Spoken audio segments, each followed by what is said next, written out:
you guys have all seen this space evolve since 2017, and maybe even earlier than that. So after so much time looking at different NFTs being created and the market being flooded, what do you think drives the value of an NFT besides its scarcity on the blockchain? What is special about this space that makes NFTs valuable, in your opinion? Well, I think there's not one answer. I think there's just a lot of things that make something valuable. And at the end of the day, something is valuable because people value it, right? So, people talk about, why would someone ever buy a fancy car? And, some people just don't care, right? Some people don't want fancy things. Other people do. It's all a very subjective thing. And so, the art world is like where you see this the most, right? It's you're not buying physical raw materials, you're not buying things that have inherent utility, but people are just valuing them based on some combination of provenance of the item and the history and the story behind it. So I think we'll see the full spectrum in the NFT space. We'll see things that are inherently useful, right? Buying you can even buy food as an NFT and then have it shipped to you. Like, that's obviously valuable. An event ticket is kind of pretty clearly valuable for entertainment purposes.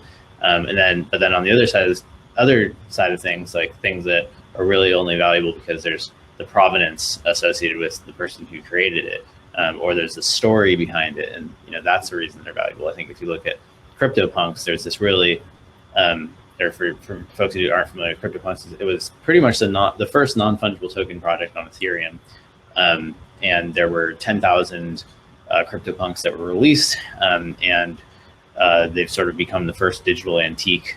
Now they sell for often hundreds of thousands of dollars, and there's this really unique story around them. And of course, there's the scarcity. So that combination of being the first, being so scarce, has really kind of led to this cultural phenomenon where people really value these assets. They're putting them in their Twitter profile pictures, and all sorts of interesting things are happening around them. So yeah, I think there's not one answer, and it's almost it's kind of like as simple as the fact that all sorts of things are there can be markets for all sorts of things, right? And the end value is really just something that is determined by the market.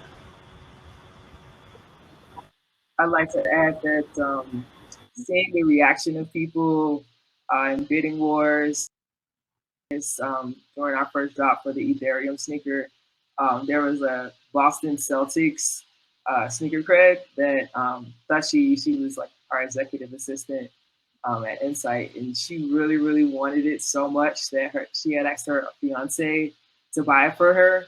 But then he had to go to Coinbase, buy some Ethereum, wait for it to get to his wallet, transfer it to MetaMask. And during that time, it was a bidding war between, I think it was like Mallrats, Jimmy Eve, and Blander. And it ended up getting sold, and she just like cried, kicked her feet on the floor.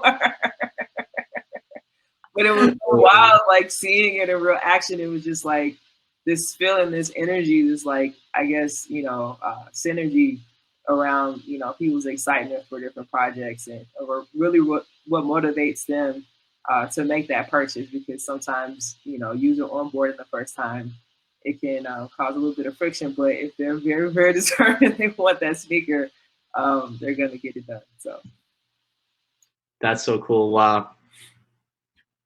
Yeah, and that's interesting because I guess scarcity is still ultimately the biggest factor, because the most intuitive benefit that an NFT gives you is being able to prove that something is scarce and real. We don't need Yeezy busters anymore because we have a blockchain to tell us that something is legit. Yeah, but a challenge though, right? Like I could be an artist and mint the same work under 45 different addresses. Now there's 45 of the same works that nobody might not ever know, but the owner of the true work, I might be disappointed if they find out that forgeries are still occurring, because they still occur, and they do. So you have this implied scarcity through the fact that a unique asset is always known and true in terms of who the owner and who the creator is, but like those unique assets might not be as unique as you think if you know they're minted elsewhere. So kind of like I guess to answer your question in terms of like what the value is, and all, you know, of my colleagues here said you know, important and correct things in terms of like, you know, the abstract and unidentifiable nature of the value, because like it's to a certain extent where assets aren't useful, like outside of the digital game context, for example, and in the art context, you know, it's just that association with the artist. I think that's like the most fundamental way to put it. Like, you know, you have a aesthetic value, and then you also have association with the artist. But where the long-term value, I think, lies in NFTs in terms of like the artists that are truly experimenting with the technology underlying them, is like capturing the speculative downstream value of a static asset, because the artists are in a position where they can reward future collectors for the same NFTs, or modify experiences for the same NFTs, or augment and add on to works. And they always have that connection with the current collector, which I think is a very powerful concept, where the artist doesn't have to do any discovery. I mean, as long as they mint from the same account, right? Like they don't have to do a discovery on who the downstream owners are. So they have kind of that direct connection with them that can potentially like augment that art experience. And people, I think, are going to start experimenting with that more. And you're going to see people that are going to hoping that, you know, Pac does something cool with his NFTs down the road, which I think has value. Kanye was the first to do it with his live album release. You didn't like how it sounded on Spotify, so he went back and fixed it. Yeah, exactly. That's cool. I mean, Kanye did it without all this technology. So now that you're able to do it explicitly in a very legitimate fashion, then that's definitely something artists should take advantage of down the road.